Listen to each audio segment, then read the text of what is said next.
Você falou um pouco do mato, né? Que assim, o mato é constante, o mato tá aí. E principalmente, acho que na nossa área, como você foi contando a história, né? Puxa, eu comecei ali com arquitetura porque não tinha uma representação no Brasil sobre o que era design, né? O que eu queria fazer, estava ali dentro, né? Isso foi evoluindo, né? Comunicação visual e foi várias outras coisas ali até chegar no desenho industrial, que hoje também está sendo ressignificado, né? O nome em si. Então eu acho que, de certa forma, até essas ressignificações acabam fazendo o mato crescer de novo, né? Vocês cortam o mato, aí ressignificam o nome e o mato cresce de novo. E aí, nesse caminho, o que você vê de diferença, né? Da entrega do que era o design gráfico, do que o design gráfico entrega, para o que o design digital hoje em dia entrega, né? Qual a diferença que você enxerga nisso? Olha, a primeira coisa que eu diria aí, né, que é o tema da nossa conversa, né, design gráfico versus design digital, é que o design gráfico, ele é a estrutura, né, é o esqueleto de qualquer comunicação do ser humano que se transformou em ser urbano, né?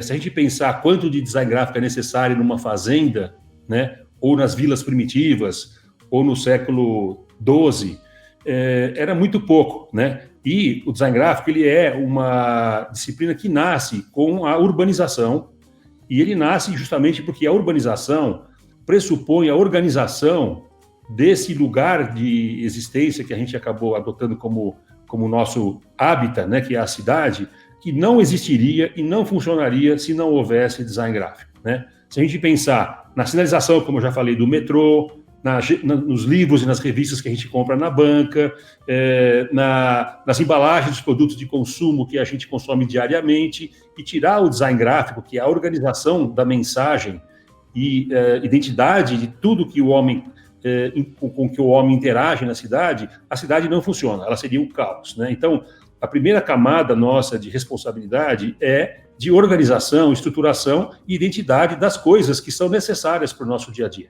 né? Então, o design gráfico, ele é o esqueleto e o backbone, aí, né, é o back-end da vida na cidade. Não existiria vida na cidade sem design gráfico. Com todas as suas complexidades de hierarquia, estruturação, clareza, simbologia, poesia, precisão. Então, tem uma série de camadas importantes aí de responsabilidade. Isso tudo, em princípio, quando não existia a internet, né, ele era um desafio que eu comparo da fotografia em relação ao cinema, né? Porque o que a internet traz em relação ao design gráfico é que ela introduz o tempo como mais uma camada de complexidade, né? Você pode criar uma narrativa consecutiva, além da narrativa estática, que é, por exemplo, o design de um cartaz, né? Um cartaz, ele tem tudo o que ele tem para dizer num único espaço, né? Não quer dizer que ele não tenha tempo, porque existe tempo, né? Porque a hierarquização de informação, ela é uma maneira de você organizar o tempo de leitura, né? Quando você pensa numa letra capitular, na diagramação de uma página editorial, ela te faz ir primeiro para lá, ou um título, ou um olho de matéria, ele está criando tempo, mesmo numa interface que é estática, né? Só que quando você vai para a dimensão digital, né, e aí eu pego, por exemplo, o que era, quando a gente terminava um trabalho de identidade visual de uma empresa, a primeira peça que se fazia era um perfil corporativo. Era uma publicação impressa em que a empresa contava a sua história. E ela era editorial, ela tinha páginas e, portanto, as páginas eram uma forma de estruturação do tempo, né? Então, você começa falando como a empresa nasceu, sua estrutura, né?